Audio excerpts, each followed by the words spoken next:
Olá pessoal, tudo bem? Aqui é o Denis Leão, colaborador, contribuidor aí da Escola da Prevenção e atendendo uma demanda da própria Escola da Prevenção, eu estou chegando aí com a minha primeira videoaula no formato aí de mapa mental, né, que é o formato que o Herbert costuma utilizar nas suas videoaulas. Lógico que como é a minha primeira videoaula, não está aí no padrão, no super padrão refinado que ele chegou no que ele faz, mas a gente vai perseguindo os melhores aí, chegando no melhor padrão, né? E o tema que eu escolhi para minha primeira videoaula nesse formato é sobre a nova NR13, que não é mais tão nova, né, já que foi publicada em maio do ano passado, mas que toda mudança sempre leva um tempinho para a gente se adaptar, para a gente entender como que ela funciona, né? Então, aqui é uma pequena introdução ao que foi alterado, quais foram as motivações, né? Que são os tópicos que eu vou passar para vocês aqui. O primeiro, né?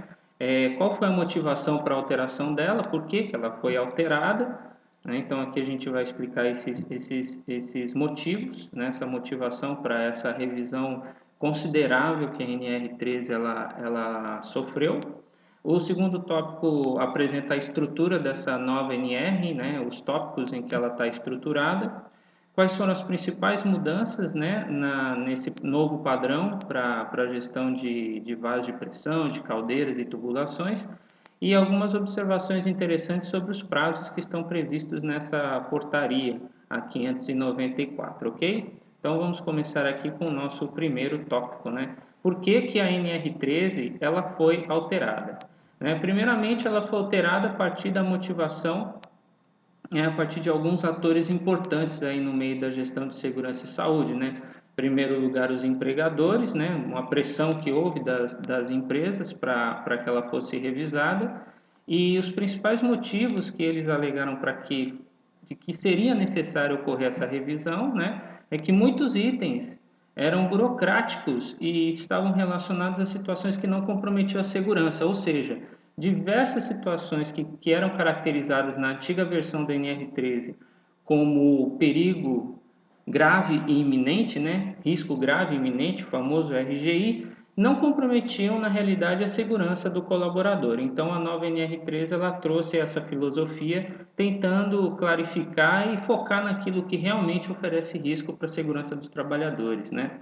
Muitas exigências que estavam previstas na antiga NR13 eram já ultrapassadas e obsoletas, até mesmo em função, né, de novas tecnologias que surgiram. Então, a norma ela precisava se atualizar de acordo com os novos equipamentos, com novas práticas de trabalho que foram se modernizando, aparecendo ao longo do tempo. Também melhorar o foco com relação ao porte das empresas, ou seja, grandes, pequenas empresas e aos equipamentos que elas possuem, né? Então, existem algumas observações na portaria que ela prevê, né, essa abertura para que as empresas possam se adaptar a esse novo padrão, né? Uma coisa também que foi muito comentado pelos empregadores nos comitês de revisão da norma é o uso indiscriminado do teste hidrostático. Então, na prática, o teste hidrostático acabava sendo utilizado como a única evidência de integridade, né, das caldeiras e dos vasos de pressão.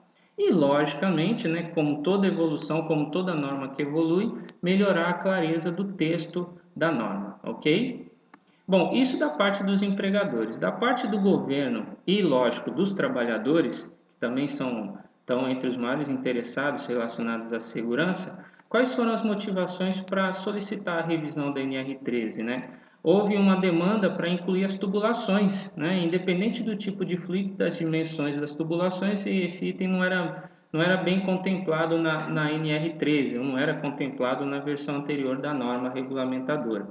Os vasos de pressão, alguns vasos de pressão que não faziam parte do escopo da NR13 na versão anterior, então as especificações nas disposições gerais abriram um leque para que pudesse clarificar o que faz parte do escopo e o que não faz parte do escopo dessa norma.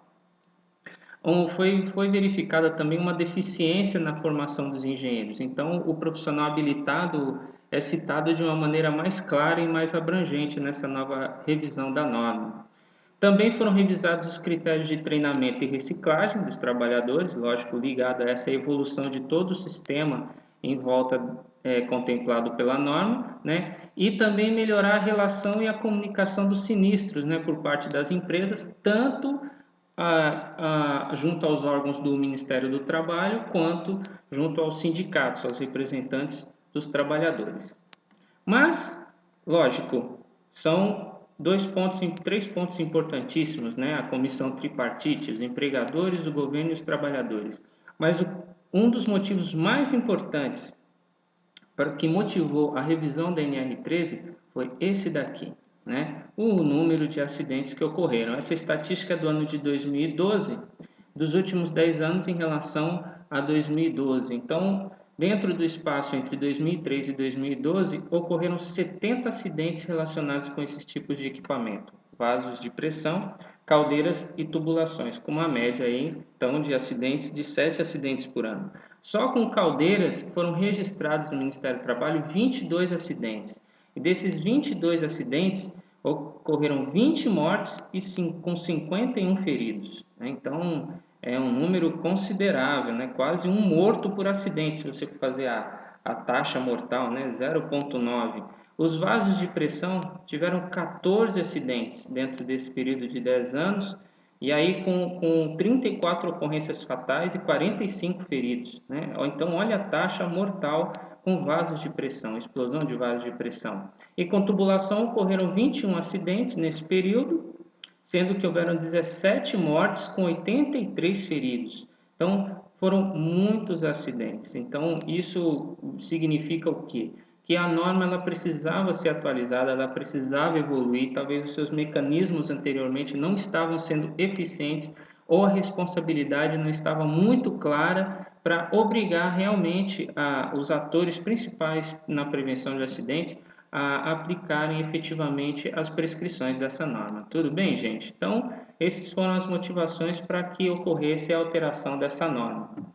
A norma, a NR13, essa última revisão ocorrida em maio, ela trouxe uma estrutura totalmente nova em relação à versão anterior, né, que já entrava falando de caldeira, entrando em vaso de pressão, então o pessoal reclamava muito que não dava para entender, já é uma norma complexa, dada a especificidade técnica desses equipamentos, então era necessário fazer uma nova organização e deixar as coisas mais claras para quem é responsável pela aplicação dessa norma, que é o empregador, né? Então, ela foi colocada em 7 tópicos principais, com 2 anexos, né? O primeiro tópico é uma introdução. Nessa introdução, ela já traz os objetivos dessa norma regulamentadora, que não estava muito claro na versão anterior da NR13.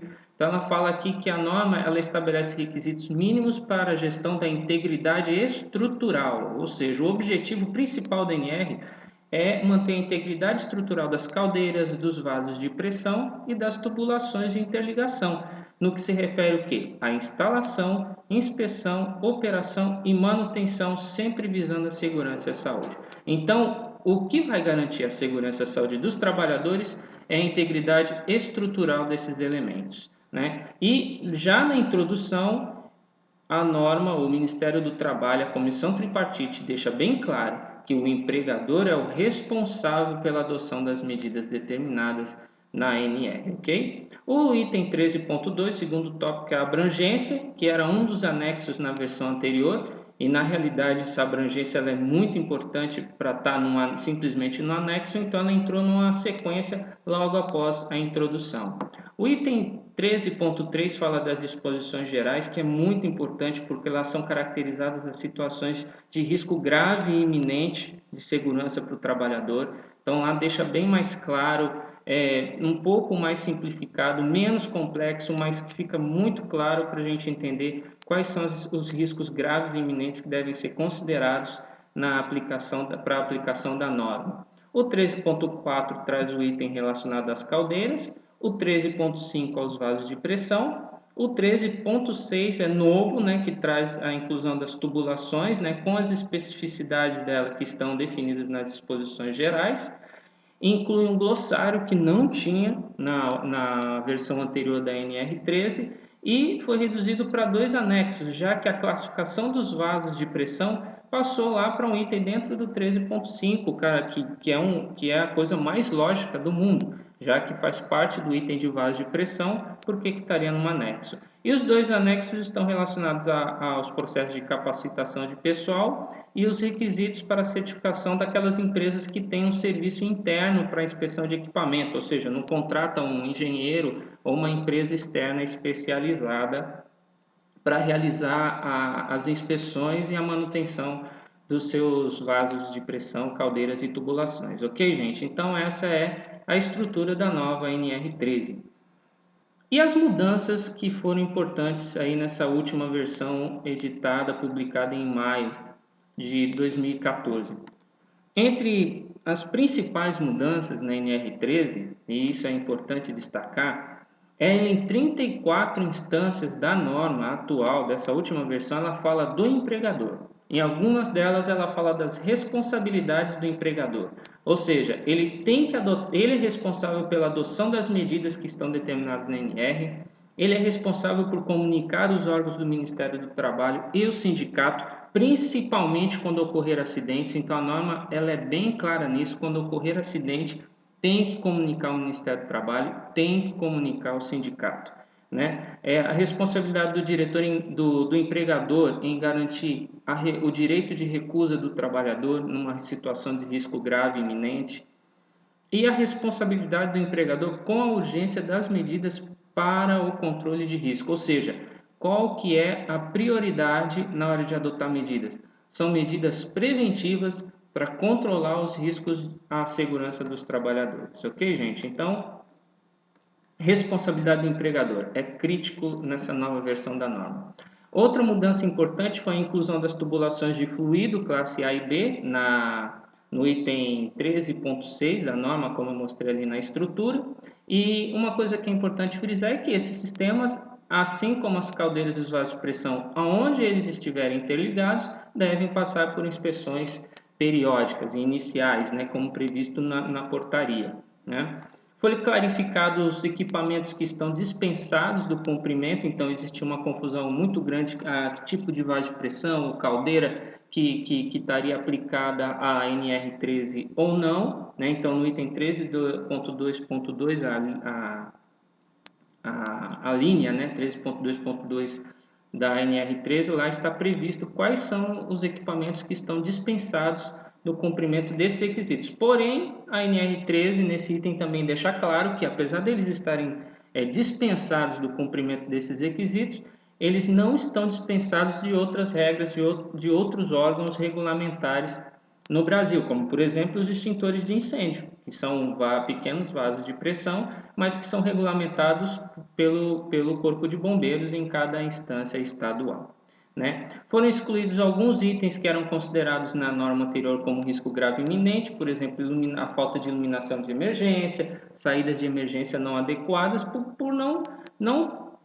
estarem diretamente relacionados com os equipamentos, né? Então, como a norma está falando de caldeira e vaso de pressão, o risco grave iminente tem que estar relacionado com o equipamento. Então, uma questão conceitual que ajudou a clarificar e simplificar um pouco o entendimento da norma. Outra coisa também que está implícita na nova versão da NR13 é que não é mais obrigatório o teste hidrostático nas inspeções periódicas de segurança. Ou seja, tem o exame interno, o exame externo, conforme está previsto de acordo com a categoria e a classe do vaso de pressão, mas o teste hidrostático, ele deve ser utilizado para quê? Para comprovar naquela inspeção inicial ou no prontuário que você monta, que na fabricação foi feito esse teste hidrostático, né? Na fase de fabricação do vaso de pressão, para garantir a integridade do vaso até aquele momento que ele é adquirido e é instalado nas áreas de trabalho, ok?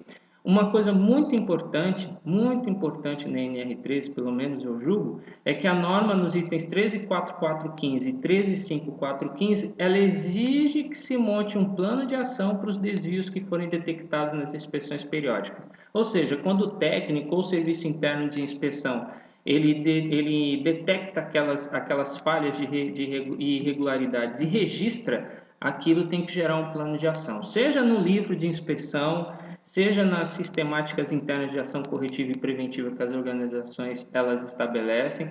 Isso tem que estar registrado e pode ser cobrado pelos órgãos regulamentares, né, pelas inspeções, fiscalizações do Ministério do Trabalho.